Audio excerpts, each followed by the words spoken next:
بسم اللہ الرحمن الرحیم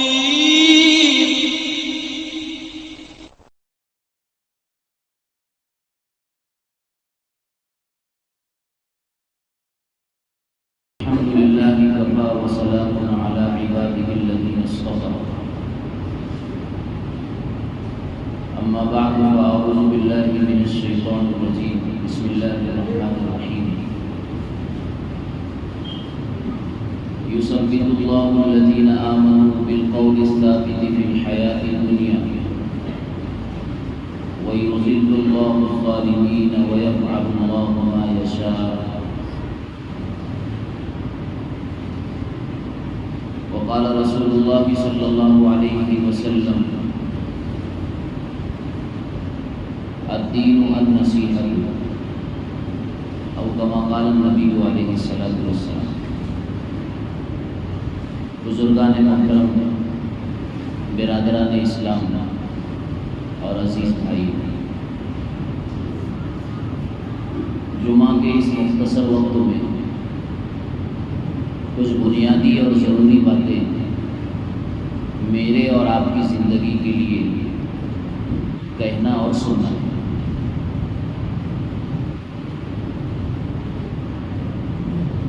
اللہ تعالیٰ نے اس دنیا میں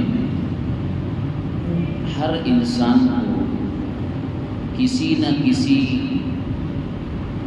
مشکل اور پریشانی اور الجھن سے جوڑ رکھا ہے. دنیا کا کوئی انسان اس بات کا دعویٰ نہیں کر سکتا کہ میں مکمل آرام میں ہوں، ہر طریقے سے میں آسائش میں ہوں اور خوش ہوں. ایسا کوئی دعویٰ نہیں کر سکتا. اگر وہ دعویٰ کرتا ہے تو وہ قرآن کی مخالفت کرتا ہے. قرآن کریم میں اللہ تعالیٰ ارشاد فرماتے ہیں لَقَدْ خَلَقْنَا الْإِنسَانَ فِي كَبَدٍ. دعویٰ ہے اللہ، انسان کو ہم نے کوئی نہ کوئی مشکل میں رکھا ہے. جی، اب ہر انسان اس دنیا کا کامیاب ہونا چاہتا ہے. کامیابی کس کو پسند نہیں ہے؟ اور ایمان والا تو آخرت میں بھی کامیاب ہونا چاہتا ہے. اس کی محنت کا رخ آخرت بھی ہے. جی، دو قسم کی محنتیں اس دنیا میں جاری ہے. ہم کرتے ہیں اور ہم اس کے مکلف بھی ہیں. ایک محنت دین ہے اور ایک محنت دنیا ہے. وقت تو کم ہے اور جلدی جلدی بولنا ہے. دنیا کی محنت کے تعلق سے میرا آپ کا دنیا میں بسنے والے کم و بیش سبھی انسانوں کا یہ نظریہ اور خیال ہے کہ دنیا کی تعمیر و ترقی کے لیے اور اس میں آگے بڑھنے کے لیے محنت تو کرنا پڑے گی. ہر آدمی یہ طے ہے اس کے پاس، محنت کرنا پڑے گی. محنت کروں گا روزی آئے گی، محنت کروں گا کھیتی باڑی آئے گی، محنت کروں گا میرا گھر اچھا بنے گا. اور ہر آدمی اچھا کھانا، اچھا لباس، اچھی زندگانی اور دنیا کی ساری ضرورتوں کو اچھے ڈھنگ سے پورا کرنا چاہتا ہے. اور اس کا یقین یہ بنا ہوا ہے کہ محنت کے بغیر یہ تعمیر و ترقی اور یہ خوشحالی ممکن نہیں ہے. اور گھر میں ہمارے بچپن سے ابا جان اور امی جان بھی یہی کاؤنسلنگ کرتے ہیں اور ذہن سازی کرتے ہیں اور اس کا دماغ بناتے ہیں بیٹا محنت کرنی ہے. ہمارے مہاراشٹر میں کہتے ہیں کہ بھی رابے گا تو چابے گا، محنت تو کرنا پڑے. نوجوان بیٹا اگر گھر میں سو رہا ہو اور ٹائم زیادہ ہو گیا ہو، سورج اوپر نکل چکا ہو، تو ابا جان اس کو اٹھاتے ہیں بیٹا دکان کھولنی ہے، کب کھولے گا؟ اگر دکان نہیں کھولے گا تو کھائے گا کیا؟ کھیتی میں نہیں جائے گا تو جو ہے کیسے کام چلے گا؟ گاڑی پہ نہیں جائے گا تو جو ہے کسٹمر کیسے آئے گے، گاہک کیسے آئے گے؟ یہ گھر میں بھی یہ باتوں کے چرچے ہیں. اسی کو کہا جاتا ہے. اس لیے بچپن سے ہمارے نوجوانوں کا، ہماری نسلوں کا یہ ذہن بن چکا ہے کہ محنت کے بغیر کھانا نہیں ملے گا. محنت و اسباب کو اختیار کیے بغیر دنیا کی خوشحالی نہیں آئے گی. اندر بھی یہ ماحول بن رہا ہے، ذہن بن رہا ہے. اور گھر باہر کا ماحول بھی اس کو یہی چیز سکھاتا ہے. باہر کے ماحول میں بھی یہی دیکھ رہا ہے، کانوں سے یہی سن رہا ہے اپنی فکروں سے یہی سمجھ رہا ہے کہ محنت کریں گے تو خوشحالی آئے گی. جی تو دنیا کی محنت کرنی ہے. اب رہا مسئلہ دین کی محنت کا. دین کی محنت کے تعلق سے میرے بھائیوں یہ ذہن بن چکا ہے کہ اس کے لیے دعا کافی ہے, محنت نہیں کرنی, دعا کافی ہے. بھائی مولانا مجھ سے فجر میں اٹھا نہیں جاتا ہے, ذرا دعا کرنا اللہ توفیق دے فجر میں اٹھنے کی, ہے کہ نہیں. مولانا جو ہے کاروبار میں جو ہے نمازیں چھوٹ جاتی ہے میری, ذرا دعا کرنا اللہ تعالیٰ مجھے بھی توفیق دے نمازوں کی.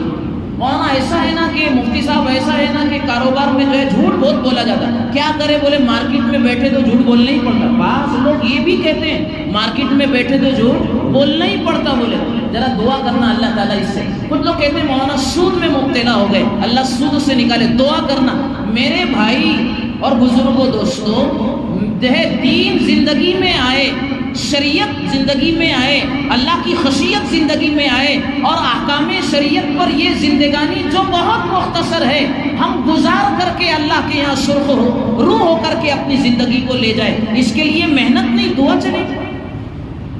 صرف دعا کیسے کام کرے گی, اس کے لیے بھی تو محنت ہے. اگر دین بغیر محنت کے اور کوشش کے زندگیوں میں اگر دعاؤں سے اگر آ چکا ہوتا تو اس کائنات کا سب سے معتبر انسان, اس کائنات کی سب سے مغتنم ہستی, تاجدار مدینہ, سرکار دو عالم جناب محمد الرسول اللہ صلی اللہ علیہ وسلم کی ذات عظما صحابہ کی زندگیوں میں انقلاب پیدا کرنے کے لیے کافی تھی. ان کو محنت بھی کرنی پڑی. پھر بدر کا معرکہ پیش نہیں آتا, پھر احد میں دندان مبارک شہید نہیں کیے جاتے, پھر غزوہ احزاب کے اندر جاکنی کے حالات پیدا نہیں ہوتے, وَزُلْزِلُوا زِلْزَالًا شدیدہ کی کیفیت پیدا نہیں ہوتی, بے چینی اور بے قراری کا ماحول نہیں بنتا. نبی کی دعا کافی ہو جاتی تھی. لیکن نہیں, صحابہ کو محنت پر ڈالا گیا, محنت پر ڈالا گیا. اس لیے یہ جو ذہن بن گیا ہے کہ دین کے لیے تو کوئی محنت نہیں ہے, وہ دعا سے کام چلے, اور دنیا کے لیے تو محنت کرنا ہے, یہ بھونڈی تقسیم ہم نے کی ہے.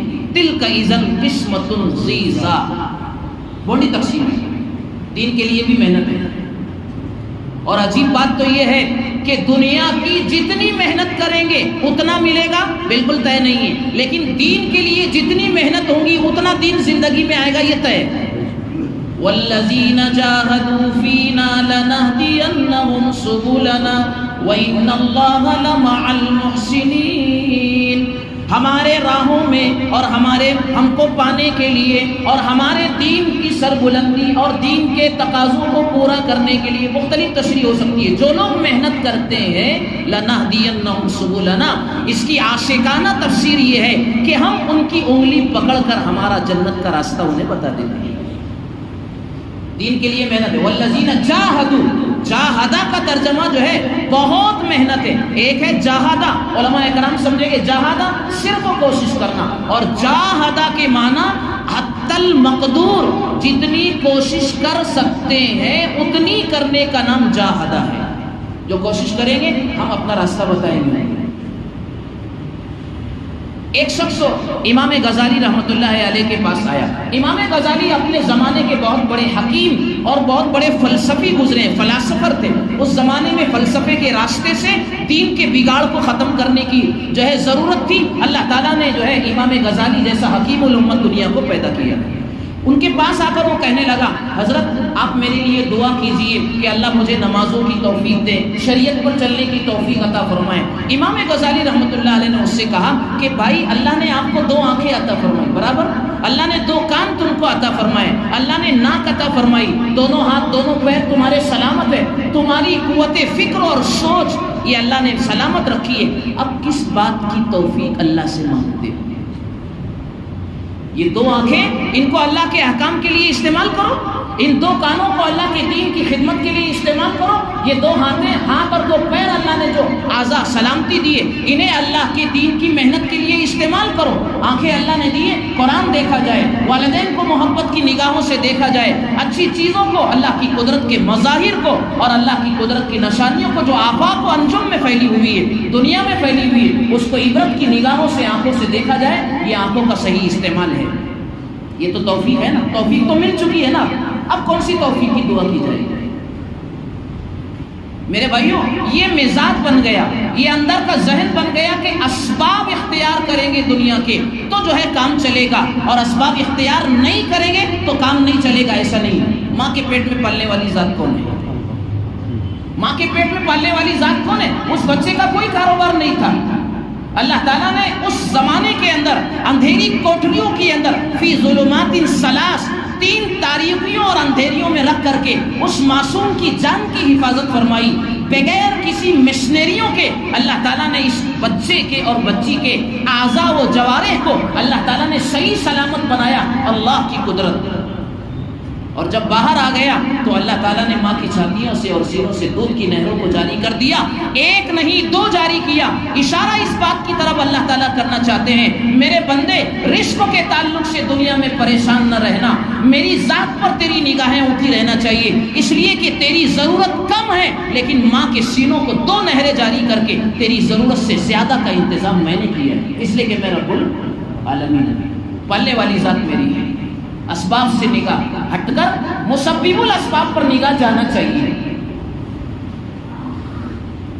عجیب بات، امام شافعی رحمۃ اللہ علیہ جو ہمارے 4 ائمہ میں سے سلسلے کے ایک امام ہیں، فقہ شافعی دنیا میں چلی، امام شافعی رحمۃ اللہ علیہ کہتے ہیں کہ جو شخص دنیا میں کسی پیش آنے والے واقعہ کو، حادثہ کو، چاہے وہ خوشگوار ہو چاہے ناخوشگوار ہو، خیر کا حادثہ ہو یا شر کا ہو، اچھی خبر ہو یا بری ہو، اگر دنیا میں پیش آنے والے کسی خیر و شر، اچھے اور برے واقعہ کے پیش آنے پر اگر کوئی ایمان والا اس کی نسبت دنیا کے اسباب سے اگر جوڑتا ہے، یوں سمجھو کہ اس ایمان والے کے دل میں ایمان مردہ ہے، ایمان ختم ہے۔ مثال کے طور پر ہم نے جو ہے ایک راستہ چنا، جو ہے آکولہ جانے کا ایک راستہ ہم نے چنا، اس کے 2 راستے ہیں کہ بھی ایک راستہ یہ بھی ہے، ایک راستہ یہ بھی ہے۔ ہم نے جو راستہ چنا اس راستے پر نعوذ باللہ اگر کسی کا حادثہ ہو گیا، کوئی جانی اور مالی چھوٹا موٹا نقصان اگر ہو گیا، تو ایک شخص یہ کہتا ہے کہ اگر ہم اس دوسرے والے راستے سے اگر جاتے تو یہ حادثہ پیش نہیں آتا، اس کا ایمان مردہ ہے۔ کیسے پتہ چل گیا اس کو کہ اگر اس راستے سے جاتے تو یہ حادثہ پیش؟ مطلب اس کا یہ ہے کہ اس کا ضمیر اور اس کے اندر کا جو خیال اور تصور یہ کہہ رہا ہے کہ یہ واقعہ پیش آنے میں جو ہے ہمارے راستے کو چننے کی غلطی ہے، جبکہ واقعہ ہو خیر کا ہو یا شر کا ہو تو اللہ کی طرف سے۔ ایک دوسری مثال سے اس کو سمجھو، جو ہے صبح سے جو ہے بادل، کالی بدلیاں چھائی ہوئی ہو آسمانوں پر، اور اس کے تھوڑی دیر کے بعد جو ہے بارش برس گئی، تو کوئی آدمی یوں کہتا ہے کہ آج صبح سے کالی بدلیاں تھی، یہ جو ہے آج موسم کچھ ایسا بنا اور کلائمیٹ کچھ ایسا بنا ہے جس کی وجہ سے بارش آئی ہے، کلائمیٹ کی وجہ سے، بدلیوں کی وجہ سے، موسم کے بدلنے سے یہ بارش اتری ہے۔ وہ یہ نہیں کہتا ہے ایمان والا کہ اللہ نے یہ بارش برسائی ہے، اس کا ذہن و دماغ ادھر نہیں جاتا، دنیا میں اس خوشگوار واقعے کے پیش آنے کی نسبت کو وہ دنیا کے اسباب سے جوڑ رہا ہے۔ حضرت الامام شافعی رحمۃ اللہ علیہ فرماتے کہ اس کے اندر میں ایمان نہیں ہے، مردہ ایمان والا آدمی ہے۔ اب سیرت النبی سے اس کی دلیل دے رہا ہوں۔ حضرت نبی کریم صلی اللہ علیہ وسلم جو ہے حدیبیہ کے موقع پر، حدیبیہ ایک مقام ہے جہاں آپ جو ہے عمرہ کے لیے جا رہے تھے، مکہ والوں نے آپ کو روک دیا، حدیبیہ میں جانے نہیں دیا کہ اس سال تم جا نہیں سکتے، دادا گیری، مکہ والے دادا گیری کرتے تھے، آج بھی لوگ دادا گیری کر رہے ہیں یہاں پر ملکوں میں ہمارے، لیکن کچھ نہیں ہونے والا ہے، اسلام تو آج بھی زندہ ہے۔ ہم غلط ہو گئے نا، ہماری زندگیاں پھسل گئی راہ حق سے، استقامت نہیں رہی ہماری زندگیوں میں، ہمارے خیالات و تصورات بگڑ گئے، ہمارے اندر دین پر استقامت اور تسلط نہیں رہا، اس لیے دنیا والے ہمیں آنکھیں دکھا رہے ہیں۔ ورنہ اقبال کہتے ہیں تیری نگاہ سے دل سینوں میں کانپتے تھے، کھویا گیا ہے تجھ سے مرد کلندرانہ۔ اللہ تعالیٰ نے وہ ایمانی روب اور دبدبہ ایمان والوں کو عطا فرمایا تھا، یہ ایک مستقل موضوع ہے کسی اور موقع سے۔ تو امام شافعی رحمۃ اللہ علیہ کی بات یہ کہہ رہا تھا، حضرت حدیبیہ کے موقع پر آپ ٹھہرے، رات وہاں ٹھہرنا پڑا، بارش ہو گئی، رات بارش ہو گئی، یہ نبی سیرت النبی کا واقعہ بتا رہا ہوں میں آپ کو دلیل کے طور پر۔ رات بارش ہو گئی، صبح جب جو ہے فجر کی نماز کے لیے صحابہ جمع ہوئے تو کچھ لوگوں نے یہ بات کہی کہ یہ آج جو رات بارش ہوئی ہے یہ اللہ تعالیٰ کے فضل اور کرم سے آئی ہے. بالکل بات ٹھیک ہے. ایمان والے کے کلمات اور اس کا خیالات یہی ہونا چاہیے، اللہ کے کرم سے آئی ہے، برسانے والی ذات اللہ. لیکن کچھ لوگ ایسے تھے جن کی زبان سے یہ کلمات نکلے کہ آج رات جو بارش ہوئی ہے یہ ستاروں نے برسائی ہے. اس زمانے میں نجوم کا عقیدہ، ستاروں کو پوجنے کا عقیدہ تھا. اب آپ بولیں گے ساتھ میں صحابہ، آپ کو میں یہ بتانا چاہتا ہوں کہ اس زمانے میں پکے ایمان والوں کے ساتھ کچھ کچے ایمان والے بھی شامل تھے نا، جن کو منافقین کہا جاتا ہے، جنہیں منافقین کہا جاتا ہے. بہرحال نبی اکرم صلی اللہ علیہ وسلم جب صبح ہوئی صحابہ کے سامنے اس سے مجلس ہو جاتی تھی. وہاں تو مجلس روز ہوتی تھی، ہر نماز کے بعد ہوتی تھی، اور کچھ نہ کچھ اللہ کے نبی واعظ و نصیحت اور باتیں ارشاد فرمایا کرتے تھے. آپ علیہ السلام نے فرمایا آج رات کچھ لوگوں کا ایمان سلامت رہا اور آج کی رات کچھ لوگوں کا ایمان ختم ہو گیا. جن لوگوں نے یہ کہا کہ یہ بارش اللہ کے برسانے سے آئی، ان کا ایمان تو باقی وہ سلامت ہے، لیکن جن لوگوں نے یہ بات کہی کہ ستاروں کے وجہ سے یہ بارش آئی ہے، ان کا ایمان نہیں رہا، کیونکہ انہوں نے اس واقعے کو دنیا کے اسباب سے جوڑا. مخلوق میں کوئی طاقت نہیں ہے. ضعف الطالب والمطلوب، جی مخلوق میں طاقت نہیں ہے، یہ لچر ہے، یہ کمزور ہے، یہ بودے ہیں، یہ جو ہے نفع اور نقصان کی ذمہ دار نہیں ہے. یہ طاقتور عقیدہ اور یقین ایمان والے کا اندر میں آنا چاہیے. ہم بولتے ضرور ہیں لیکن اندر میں وہ طاقت اور یقین نہیں آتا. جی اب یہ ایمان کی کمزوری کی بات آئی. دیکھو ایمان کی بنیاد کلمہ ہے. کوئی بھی صاحب ایمان کب ہوتا ہے؟ جب وہ کلمہ پڑھتا ہے.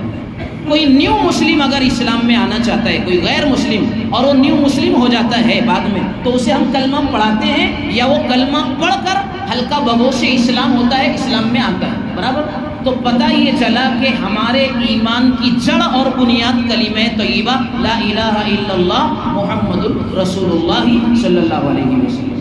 لیکن آگے سنیے، اس ایمان، اس کلمے کی بنیاد انسان کی اپنی نیت ہے، جس کو ہم اخلاص کہتے ہیں.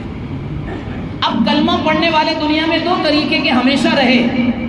نبی کے دور میں بھی تھے، آج کے دور میں بھی ہیں، اور صبح قیامت تک یہ دونوں قسم دنیا کی اس دھرتی پر چلتی رہے گی. پھر سے بات دہرا رہا ہوں، ایمان کی بنیاد کلمہ ہے، لیکن کلمے کی بنیاد انسان کی اپنی نیت ہے، کس ارادے سے اور خیال و تصور سے وہ کلمہ پڑھتا ہے. منافقین کا کیا حال تھا؟ منافقین کا معاملہ ہے کہ نبی کے سامنے کلمہ پڑھا تھا نا. منافقین نے بھی کلمہ پڑھا تھا، وہ بھی مسجد میں آتے تھے. اور حیرت کی بات تو یہ ہے کہ دور نبوت و رسالت میں کسی منافق کی بھی مسجد نبوی سے غیر حاضر ہونے کی ہمت نہیں ہوتی تھی. نماز میں غیر حاضر نہیں رہتے تھے، آج ہم غیر حاضر رہتے ہیں. کتنی فجر ہماری ایسی ہے جو مسجد میں آئی نہیں، بستروں میں گزر گئی. کتنی فجر ایسی ہے ہماری جو بستروں میں گزر گئی، لیکن اللہ نے دانا اور پانی بند نہیں کیا، اللہ نے زندگی کو روکا نہیں ہے.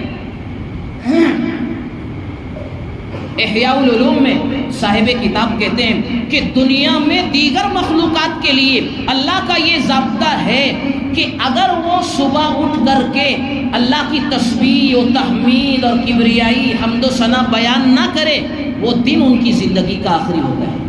دنیا کی ہر مخلوق اللہ کی بندگی، اللہ کی عبادت کرتی ہے. کل قد علم صلاته وتسبیحہ ولکن لا تفقهون تسبیحهم. ہر مخلوق اللہ کی عبادت و نماز پڑھ رہی ہے، لیکن تم ان کی نماز اور طریقہ بندگی کو سمجھ نہیں سکتے. لیکن اللہ نے انسانوں کے لیے یہ ضابطہ رکھا ہے کہ اگر یہ اللہ کی بندگی کو چھوڑ بھی دیتا ہے تب بھی اللہ تعالیٰ اس کی زندگی کو باقی رکھتے ہیں. لیکن جانوروں اور حیوانات کے بارے میں اللہ کا یہ دستور اور ضابطہ ہے کہ اگر کسی دن وہ اگر نہ اٹھے اور اللہ کی تسبیح و حمد نہ بیان کرے، اللہ اس کی زندگی کو ختم کر دیتے ہیں. وہ دن اس کی زندگی کا آخری ہوتا ہے. اللہ نے ہمارے لیے کرم فرمایا، ورنہ ہم کہاں چلنے والے تھے؟ ہم نہیں چلنے والے. بہرحال تو ایمان کی بنیاد کلمہ، کلمے کی بنیاد جو ہے وہ اخلاص اور نیت ہے. کس نیت سے کلمہ پڑھا ہے؟ منافقین اس نیت سے پڑھتے تھے چلو تم ادھر کو ہوا ہو جدھر کی. منافقین کا حال یہ تھا، چلو تم ادھر کو ہوا ہو جدھر کی. جدھر فائدہ ملے گا ادھر منافقین چل دیتے تھے، اور جدھر نقصان ہوتا تھا بڑا معرکہ ہو، سخت معرکہ ہو، جان و مال کے خطرات اگر منڈلا رہے ہو تو منافقین بہانہ بنا کر سٹک جاتے تھے اور کہتے تھے ان بیوتنا عورہ وما ہی بعورہ ان یریدون الا فرارا۔ وہ بھاگنا چاہتے تھے اور بھاگنا ہی ان کی نیت میں تھا، کلمہ تو دکھاوے کے لیے پڑھ لیا تھا تاکہ اسلام میں مال غنیمت آئے اور جو فائدے ملے اس میں ہم بھی شراکت دار اور پارٹنر رہے، اور جہاں جان و مال کی سختیوں کے مراحل پیش آتے تھے بہانہ بازی کر کے منافقین نبی کا ساتھ چھوڑ دیتے تھے۔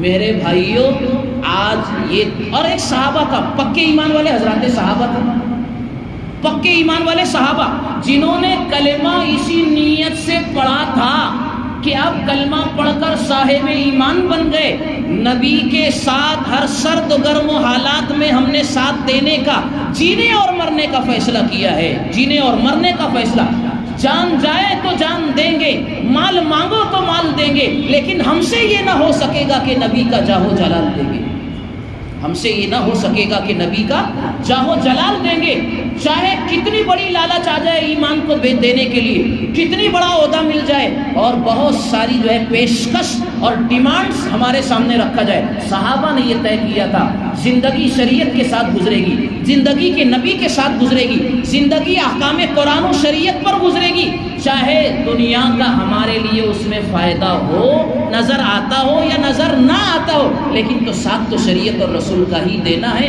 جنہیں مرنے۔ یہ پکے ایمان والے تھے جنہوں نے کلمہ صحیح نیت سے پڑھا تھا، اس لیے ساتھ نبھا دیا، آخر تک ساتھ نبھا دیا۔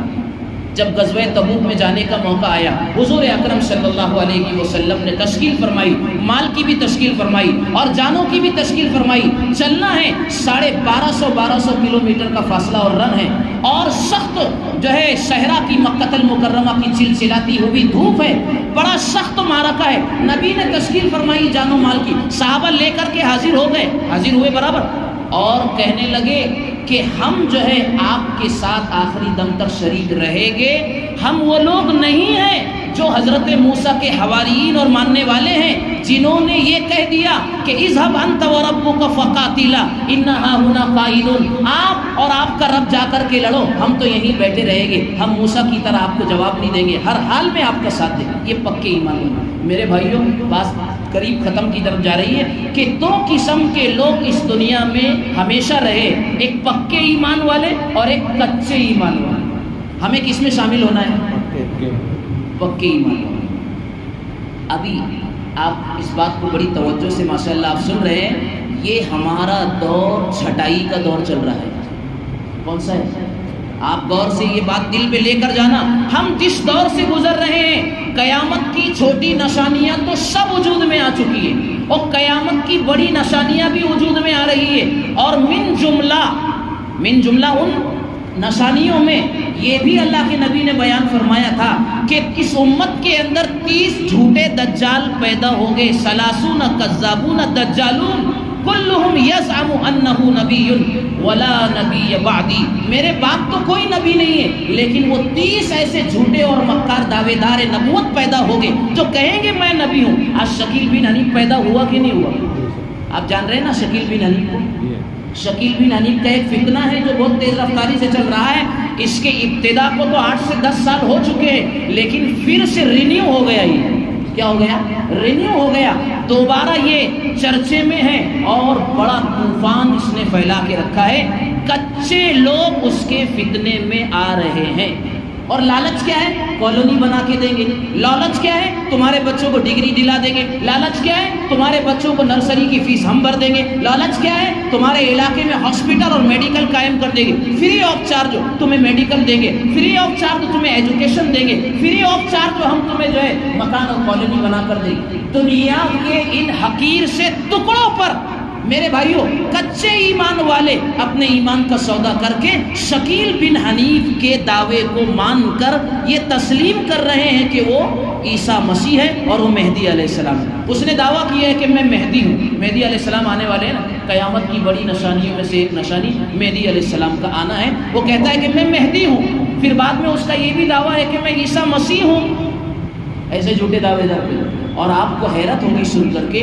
داڑھیاں والے، کرتے پیجامے والے، کہیں نہ کہیں دین کی شدھ سود جو ہے سمجھ رکھنے والے اور ماحول میں رہنے والے لوگ اس کا شکار ہو رہے ہیں دنیا کی حقیقت۔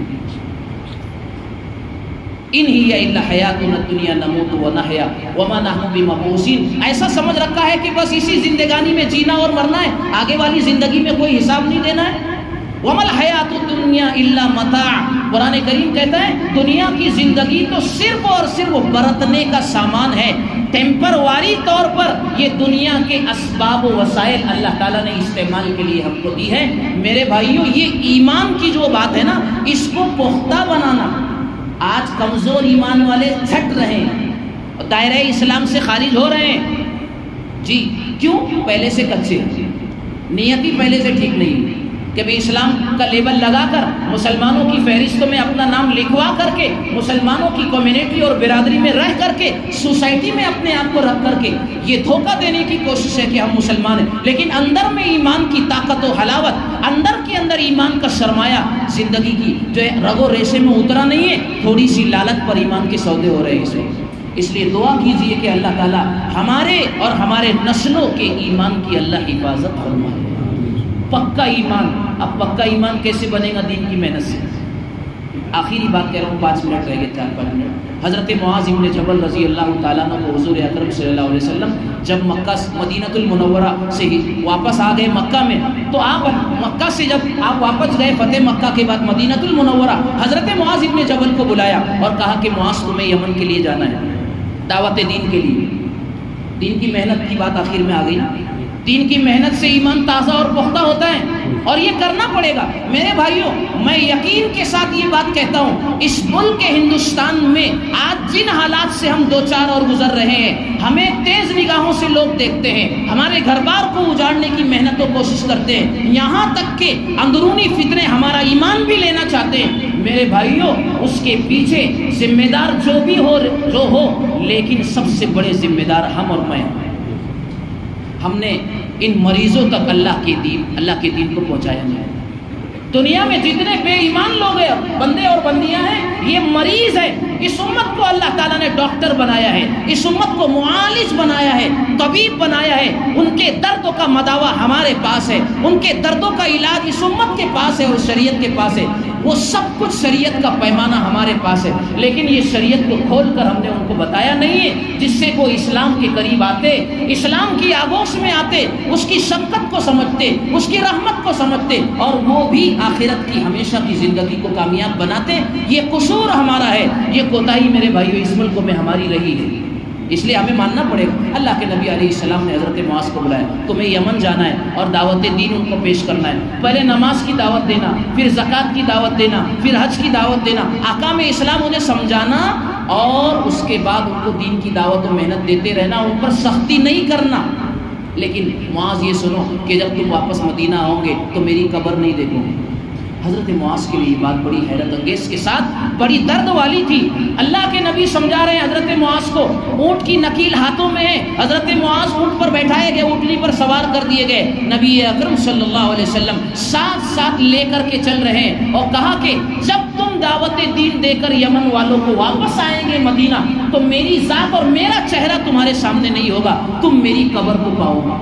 حضرت معاذ رضی اللہ تعالیٰ زارو قطار رونے لگے، دھاڑے مار کر رونے لگے، یا رسول اللہ، یہ درد تو ایک آپ کا امتی اور آپ کا صحابی کیسے سہ سکتا ہے؟ اللہ کے نبی نے کہا کہ دین کی محنت کے لیے چلے گئے، اور جب واپس آئے ربیع الاول میں تو ہمارے نبی کا انتقال ہو چکا تھا، جمادی الاولیٰ کے اندر حضرت معاذ جب مدینہ المنورہ واپس آئے، نبی اکرم صلی اللہ علیہ وسلم کی پیشین گوئی کے مطابق روضہ اطہر پر حاضری دی، آپ کا انتقال ہو چکا تھا، دنیا سے آپ تشریف لے جا چکے تھے، روضہ اطہر کے سامنے کھڑے ہیں اور کہہ رہے، ساروں قطار روتے، کچھ کہا نہیں جاتا۔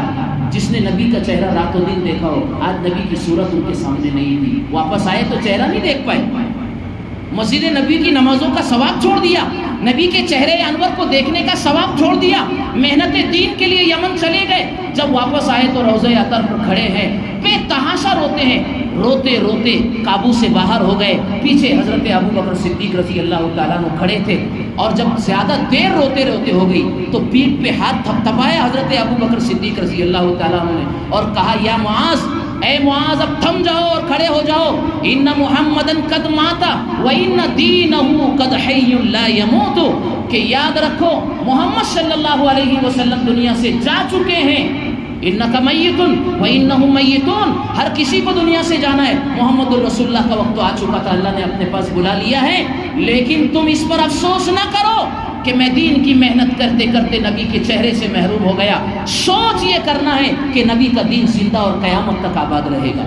لا یبقى بیت وبر ولا مدر الا ادخلہ اللہ الاسلام بعز عزیز او ذل ذلیل، قیامت تک اللہ تعالیٰ اپنے اس دین کو زندہ و باقی رکھے گا۔ خوش قسمتی میری اور آپ کی یہ میرے بھائیوں کہ اللہ کے دین کی بڑھوتری کے لیے، اس کی اشاعت و نشر کے لیے ہماری زندگیاں اور ہماری صلاحیتیں کام آ جائیں۔ حضرت ابو بکر نے کہا اللہ کے دین کی محنت کی فکر کرو، نبی کا چہرہ حشر کے میدان میں نظر آ جائے گا۔ میرے بھائیوں، بس یہ آخری پیغام یہی ہے کہ ہمیں دین کی بھی محنت کرنا ہے۔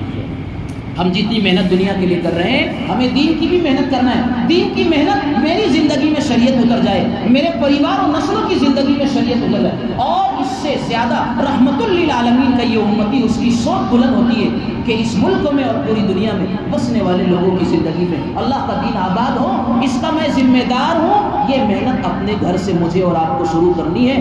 دین کی محنت کے بغیر دین کی ترقی نہیں ہو سکتی ہے۔ اللہ تعالیٰ مجھے، آپ کو، ہم سب کو عمل کی توفیق عطا فرمائے۔ اگر آپ کو ہمارے ویڈیوز پسند آ رہے ہیں تو ہمارے اس مولانا اسماعیل اشاعتی آفیشیل چینل کو لائک کیجئے، شیئر کیجئے اور سبسکرائب کر کے بیل آئیکن گھنٹی دبا دیجئے تاکہ ہر آنے والی نئی ویڈیوز آپ کے موبائل پر آ جائے۔